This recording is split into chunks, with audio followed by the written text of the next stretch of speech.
하루아침에 자산의 30%가 증발했습니다. 중국은 시장에서 실제로 벌어진 일이 정부가 갑자기 오늘부터 룰 바꾼다고 선언한 겁니다. 상하이 가격? 이제 안 씁니다. 글로벌 가격으로 가겠다는 거예요. 투자자들은 순식간에 수천억 원을 날렸고 거래소는 1시간 거래 중단에 하루 종일 가입 차단까지 했습니다. 소송 걸고 SNS에 항의해도 소용없었어요. 정부와 법원은 철저히 외면했거든요. 이게 바로 중국식 시장 관리입니다.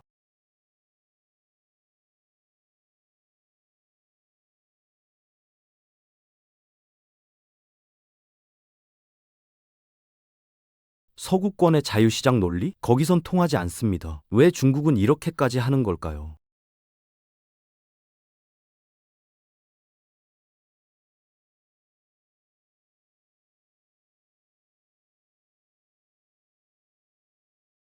레버리지 100배까지 걸 수 있는 시장이 있습니다. 중국 상하이 금거래소죠. 개인 투자자들한테는 천국처럼 보였어요. 적은 돈으로 큰 포지션 잡을 수 있으니까요.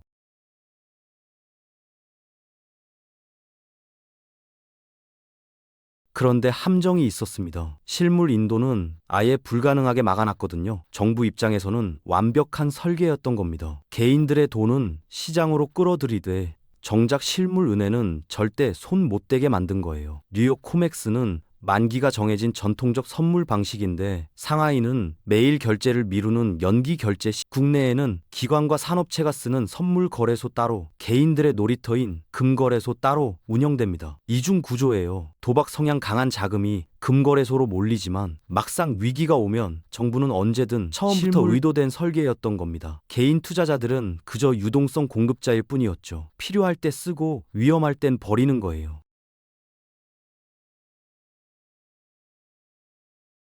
중국 정부는 금 투기에는 관대합니다. 그런데 은 투기에는 칼같이 대응하죠. 왜 그럴까요? 은이 가지. 그런데 더 중요한 이유가 있어요. 은은 태양광, 전기차, 반도체 같은 중국의 미래 핵심 산업에서 절대 빠질 수 없는 원자재입니다. 산업의 핏줄이나 마찬가지죠. 30대 김 과장이 은 선물로 한탕 노리고 가격을 올려버리면 어떻게 될까요? 중국 전역의 태양광 공장들이 타격을 입습니다. 원자재 가격 상승으로 제조 원가가 뛰고 수출 경쟁력. 정부 입장에서는 소수 투자자의 이익보다 국가 산업 전체의 생존이 훨씬 중요합니다. 그래서 투기 세력을 가차없이 척결하는 겁니다. 개인의 손실? 그건 부차적인 문제예요. 국가 경제를 지키는 게 우선이니까요.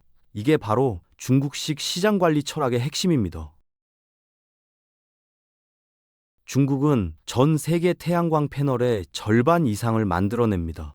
세계 1위죠. 그런데 이 패널 제조 공정에서 은이 필수적으로 들어갑니다. 재밌는 건 패널 수명이 다해도 은을 회수하는 비용이 은값보다 비싸서 대부분 그냥 버려진다는 겁니다. 지금은요. 하지만 은값이 계속 오르면 얘기가 달라져요. 재활용 시장이 열릴 수도 있습니다. 중국 정부는 태양광 산업의 글로벌 주도권을 절대 놓칠 수 없습니다.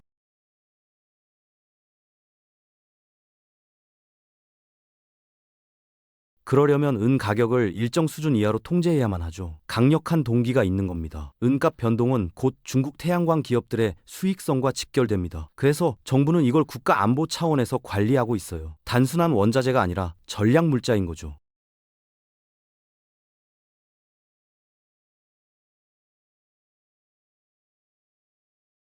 중국의 전기차 산업은 연평균 40%씩 성장하고 있습니다. 폭발적이죠. 그런데 전기차 한 대에 들어가는 은의 양이 내연기관차의 5배가 넘어요. 55g이나 됩니다. 왜 이렇게 많이 필요할까요? 전기차는 배터리 연결부, 제어 시스템 곳곳에 은이 쓰이거든요.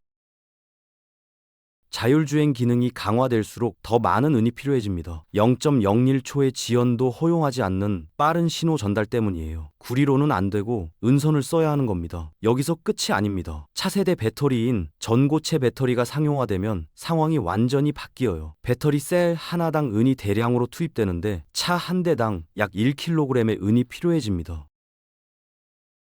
지금보다 20배 가까이 수요가 폭증하는 거예요. 중국 정부는 이 미래를 이미 보고 있습니다. 그래서 민간의 은 보유와 투기를 극도로 경계하는 겁니다. 전기차 산업의 성패가 은 수급에 달려 있다고 판단한 거죠. 수출 계약을 못 지키고 글로벌 시장 점유율을 잃게 되죠. 정부가 개인 투자를 막는 이유가 바로 여기 있습니다.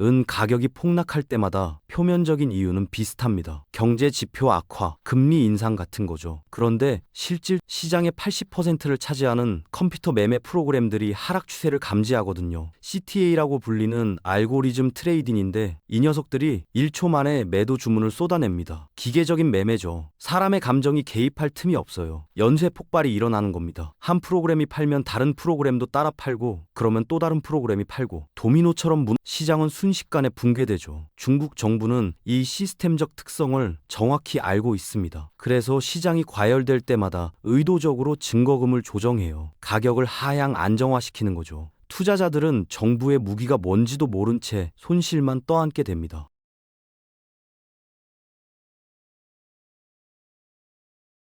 상하이의 은 가격이 뉴욕보다 높으면 어떻게 될까요? 이론적으로는 싸게 사서 비싸게 파는 차익 거래가 발생해야 합니다. 아비트리지죠? 그러면 가격이 평준화되는 게 정상이에요. 그런데 현실은 다릅니다. 상하이와 뉴욕 선물 시장 사이의 차익 거래는 시스템적 장벽 때문에 거의 불가능해요. 첫 번째 문제는 화폐입니다.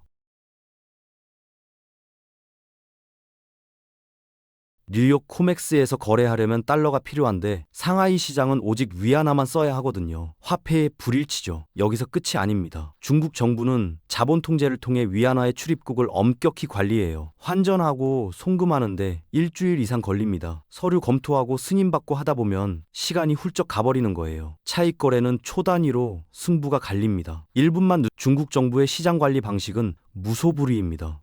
거래소의 독단적인 결정 뒤에는 항상 정부의 강력한 의지가 있어요. 시장이 지나치게 뜨겁다고 판단되면 어떻게 할까요? 예고 없이 증거금을 10%에서 30%로 대폭 인상합니다. 투자자들을 압박하는 거죠.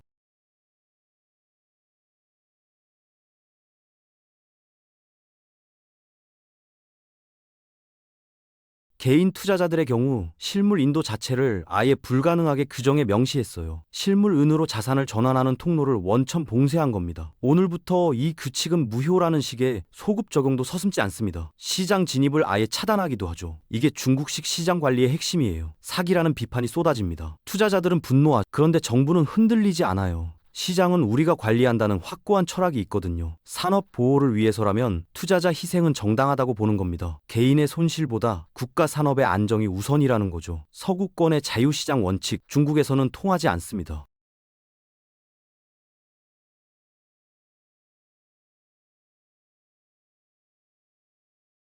시장은 관리의 대상이지 자유의 영역이 아니에요. 이것이 중국 정부가 가진 시장에 대한 근본적인 시각입니다.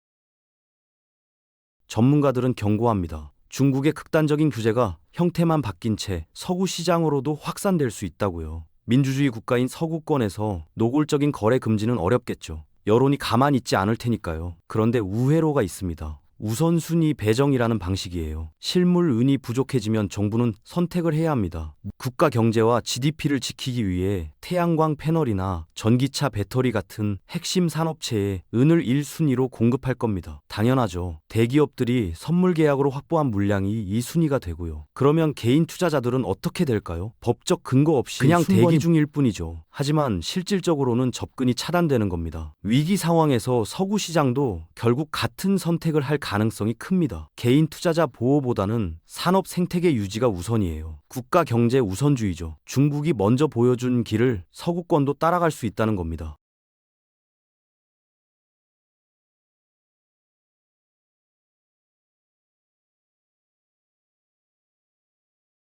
중국 정부의 강력한 통제에도 불구하고 데이터는 변하고 있습니다. 상하이 내엔 재고량이 5년 전 3,000톤에서 현재 1,000톤 미만으로 급감했어요. 3분의 1 수준으로 떨어진 겁니다. 1,000톤이 많아 보이나요? 전 세계 연간 이은 생산량의 3%에 불과합니다. 중국 내 산업 수요를 감당하기에는 턱없이 부족한 수준이죠. 지금까지는 행정 규제로 가격을 억눌러 왔어요. 증거금 올리고, 거래 막고, 개인 투자자 쫓아내고. 그런데 실물 재고가 제로가 되는 순간 어떻게 될까요? 정부의 통제력은 물리적 한계에 부딪힙니다.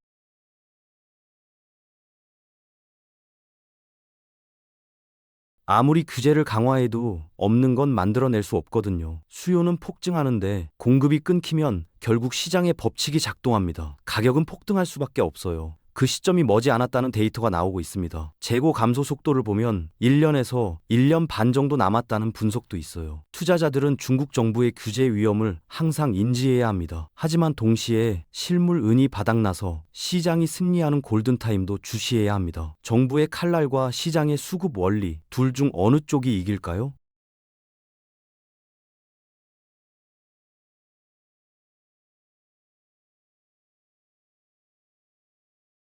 중국에게 은은 단순한 투자 자산이 아닙니다. 국가의 미래 산업을 지탱하는 전략 물자예요. 경제의 혈관이죠. 가격 급등기에는 정부가 그런데 실물 재고 고갈이라는 데이터는 다른 신호를 보내요. 정부의 칼날보다 시장의 수급 원리가 더 강력하게 작용할 시기가 다가온다는 거죠. 은 시장의 미래는 중국 정부의 통제력과 폭발하는 산업 수요 사이의 줄다리기로 결정될 겁니다. 단기 가격에 일희일비하지 마세요. 중국 내 재고 변화와 수급 불균형의 본질, 그걸 파악하는 데 집중하시기 바랍니다.